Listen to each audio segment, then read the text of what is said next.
Sunday ride morning na naman. At ngayong araw na to ay susubukan kong mag-Laguna Loop ng solo ride lamang. At ito rin ang unang beses na tatahakin ko ang ruta na to, 186 kilometers, paikot ng Laguna de Bay. 6:42, nasa Balibago, Santa Rosa na tayo.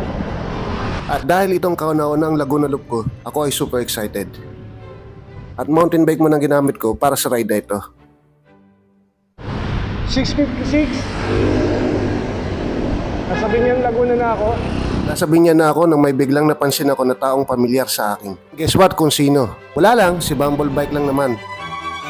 Kasama ang kanyang mga katropa. Na maglalaguna loop rin nung araw na yon. Na-amaze ako at itong unang beses na makikita ko si Bumble Bike sa personal. Kaya wala na akong hiyang-hiyang lumapit sa kanya at nagpa-selfie. Na-check ako, Bumble Bike. Sunday, bike day.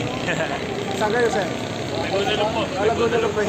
A few moments after ay iniwan ko na si na Bumble Bike at ako ay nagpatuloy na sa pagpadyak. Mukhang medyo traffic sa Binyan. Kaya tamang singit-singit muna sa Gedli.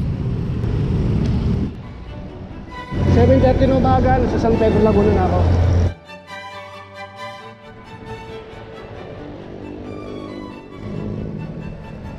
"7:23 ng umaga, nandito na ako sa Tolosan, Muntinlupa. Hindi pa nga pala ako nakakapagkape. Kaya pansamantala muna ako huminto. Stop over muna tayo, makakape muna ako sa gitna. 7:45 ng umaga. Balik-balik tayo sa Padyakan.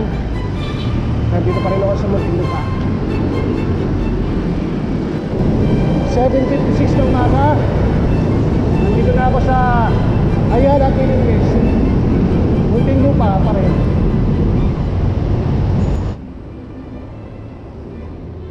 Buti naman at hindi traffic sa Muntinlupa. Kaya naman paspasan lang sa pagpedal. Hanggang makarating sa sukat. 8:08 na ng umaga. Nandito na ako sa sukat exit. 8:25 na ng umaga. Nandito na ako sa Bikutan exit. Nakarating na ako sa Lower Bikutan. Mabuti na lang. Wala pang ganong sasakyan na dumaraan. Lalong-lalo na sa may rotonda. Bali dito ako dadaan sa Highway 2000. Papuntang Taytay. Kikiraan po. 8:30 po ng umaga. Stop over muna tayo. Pahinga tayo saglit. Tayo natin makapagkape.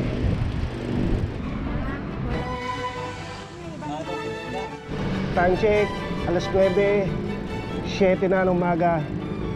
Balik na tayo sa pagpadyak, mga kasoloklista. At itutuloy na natin ang ating solo ride, Laguna Loop. Tayo na sa Highway 2000. Umiinit na tayo sa pagpadyak. Dapat tayo sa kalahati ng tinatahak ko.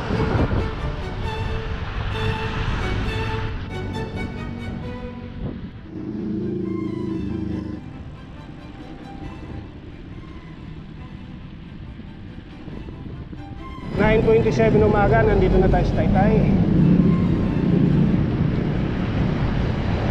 Nararamdaman ko ng init ng haring araw, mga kasoloklista. Nasa Taytay na ako at paspas pa rin sa pagpedal. Kaso kung kailan nagmamadali ka na, saka ka naman may stock up sa traffic. Para-paraan para makasingit. 9:41 ng umaga, dito na tayo sa Taytay Palengke.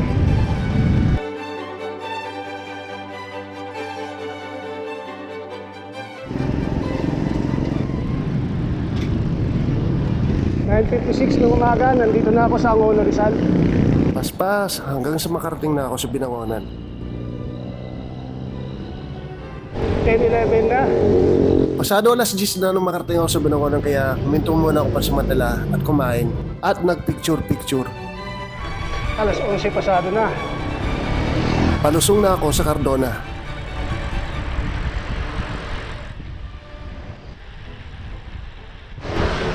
Welcome to Cardona. Mag-aalas 12 na nagpahinga muna ako sa may 7-Eleven dito sa may Cardona. At maya-maya pa ay dumating na rin ang mga kasama ni Bumble Bike. At kasama rin pala nila si Kuya Popoy. Sir Popoy nga pala, di ba napansin kanina kasama ni Sir Bumble? Tamang mangga. Pagkatapos magpahinga ay naisipan kong sumabay sa kanila. Kaya nga lang pagdating sa may ahon ay may biglang nangyari. Bigla akong inatake ng pulikat. Atake ako bigla ng tulikat ah. Buti na lang nadaan sa konting himas-himas. At nawala ng bahagya ang pananakit ng hita ko. Tulikat tayo. Nasa Morong Rizal na pala ako. 12:57 na. Ang tanghali. Sana wag tayo atake ng pulikat. 1:03 ng hapon. Nandito na ako sa Baras.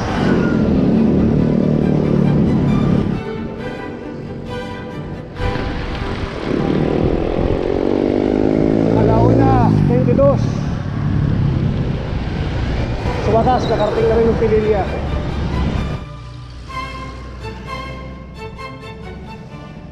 Pasado alas 2 na nung makarating ako sa Pililya Rizal. Huminto muna ako pansamantala para mananghalian. At para na rin makapagpahinga. 2:55 na ng hapon. Akit pala ako ng Pililya windmill.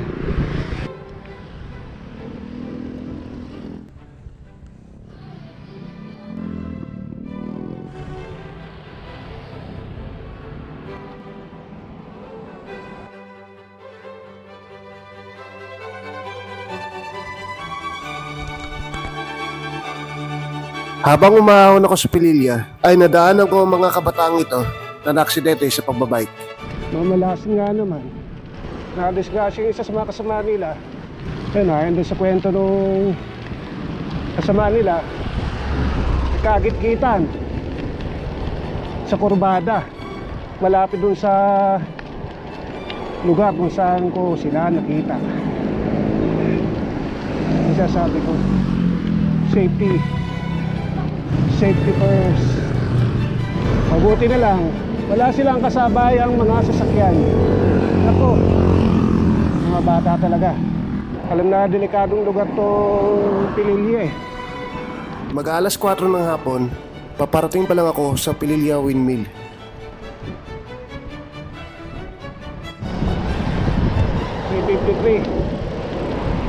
Apat minuto. Alas 4 na. Hindi na papasok sa windmill. Hapon na.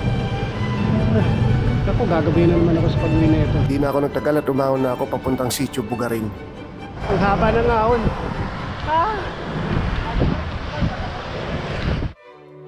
Sunod naman ay lusong pababa ng Mabitak.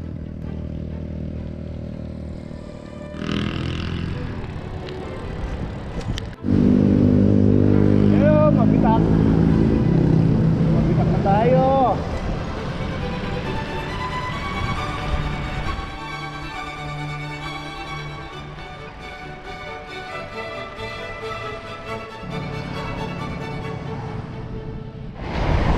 Kahit 24 ng hapon, dito pa lang ako sa Sinuluan.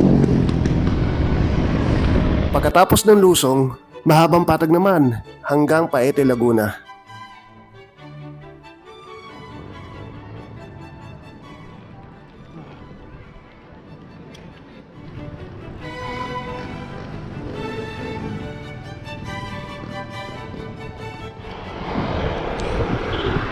Eksakto alas 6. Pagdidilim na.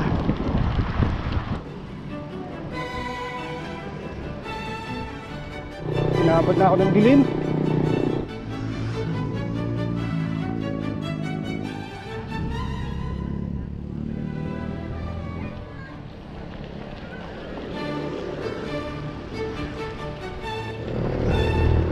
$7:19 na. Nandito na ako sa Paete, Laguna.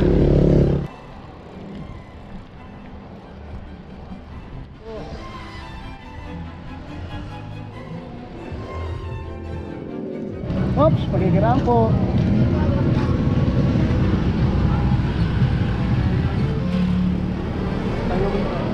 Anong lugar to?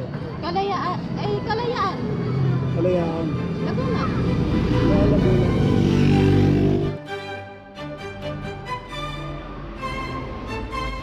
Silong muna tayo. Tumila na ang ulan. Balik na ulit tayo sa paglalakbay.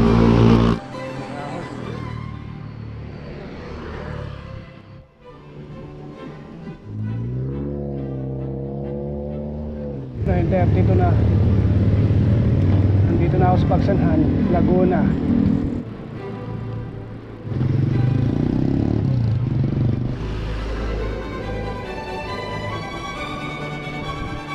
Alas 11. Nandito na ako sa Pila, Laguna.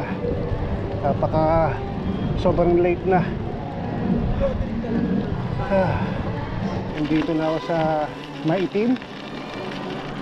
Hindi ko sure kung barangay o sakop pa rin siya ng Los Baños. Nabasa ko lang yung sign, I love Maitim. Pagod, pawis, at walang katapusang umay sa patag ng Los Baños, Laguna. Ramdam ko na rin ang pananakit ng aking mga binti sa pagpidal. Abay di ko in-expect ang mahapong patag dito sa Los Baños.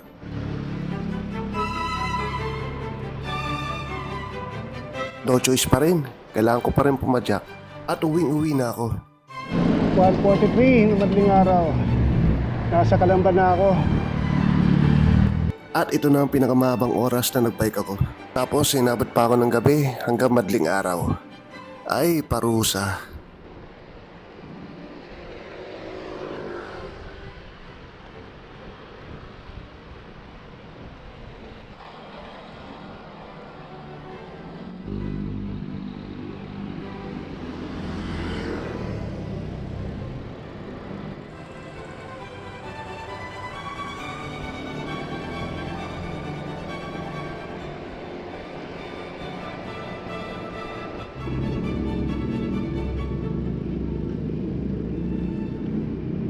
Nasa Kabuyaw na pero po 8 kilometro bago makarating na Alibay. Kapagod. Wawalong kilometro na lang daw, pero tila pakiramdam ko napakalayo pa rin. Laspag na laspag ako sa solo ride na to.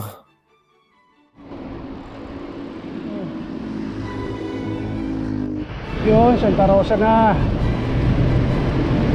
Wakas, matatapos na rin yung loop.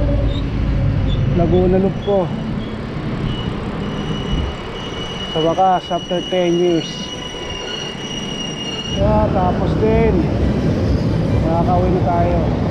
Matapos ang napakahabang oras ng padyakan, ay nakarating na rin ako sa Balibago. At dito magtatapos ang aking Laguna Loop.